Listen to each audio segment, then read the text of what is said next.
Taste the Daily. மற்றும் அமமுகவை சேர்ந்த ஏராளமானோர் அதிமுகவில் இணையும் நிகழ்ச்சி நடைபெற்றது. இதில் காங்கிரஸ் கட்சியைச் சேர்ந்த ஏராளமானோர் காங்கிரஸ் முன்னாள் இளைஞரணி மாநில செயலாளர் விவேகானந்தம் தலைமையில் அதிமுக பொதுச் செயலாளர் எடப்பாடி கே பழனிசாமி முன்னிலையில் அதிமுகவில் இணைந்தனர். இதேபோல் அமமுகவை சேர்ந்த ஏராளமானோரும் அதிமுகவில் இணைந்தனர்.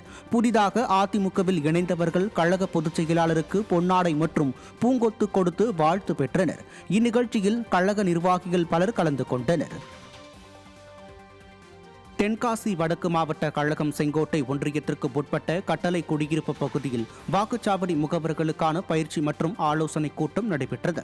தென்காசி வடக்கு மாவட்ட கழக செயலாளர் கிருஷ்ணமுரளி தலைமையில் செங்கோட்டை ஒன்றிய கழக செயலாளர் சுசீகரன் ஏற்பாட்டில் நடைபெற்ற இக்கூட்டத்திற்கு கழக அண்ணா தொழிற்சங்க பேரவை துணை செயலாளர் கந்தசாமி பாண்டியன், புதூர் பேரூர் கழக செயலாளர் பாலசுப்பிரமணியன், கற்குடி ஊராட்சி தலைவர் முத்துப்பாண்டி ஆகியோர் முன்னிலை வகித்தனர்.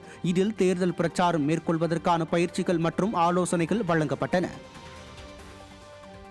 சிறப்பு வாக்காளர் பட்டியல் திருத்த படிவங்களை அரசியல் கட்சி வாக்குச்சாவடி முகவர்களிடம் அளிப்பதற்கு எதிர்ப்பு தெரிவித்த அதிமுக சார்பில் சென்னை தலைமை செயலகத்தில் முன்னாள் அமைச்சர் டி ஜெயக்குமார் தலைமையில் மனு அளிக்கப்பட்டது.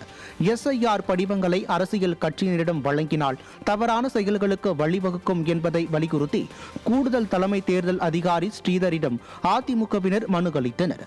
அப்போது அதிமுக வழக்கறிஞர் பிரிவு மாநில செயலாளரும் நாடாளுமன்ற உறுப்பினருமான இன்பதுரை, வழக்கறிஞர் பிரிவு இணை செயலாளர் பாலமுருகன் மற்றும் அதிமுக வழக்கறிஞர்கள் உள்ளிட்டோர் உடன் இருந்தனர்.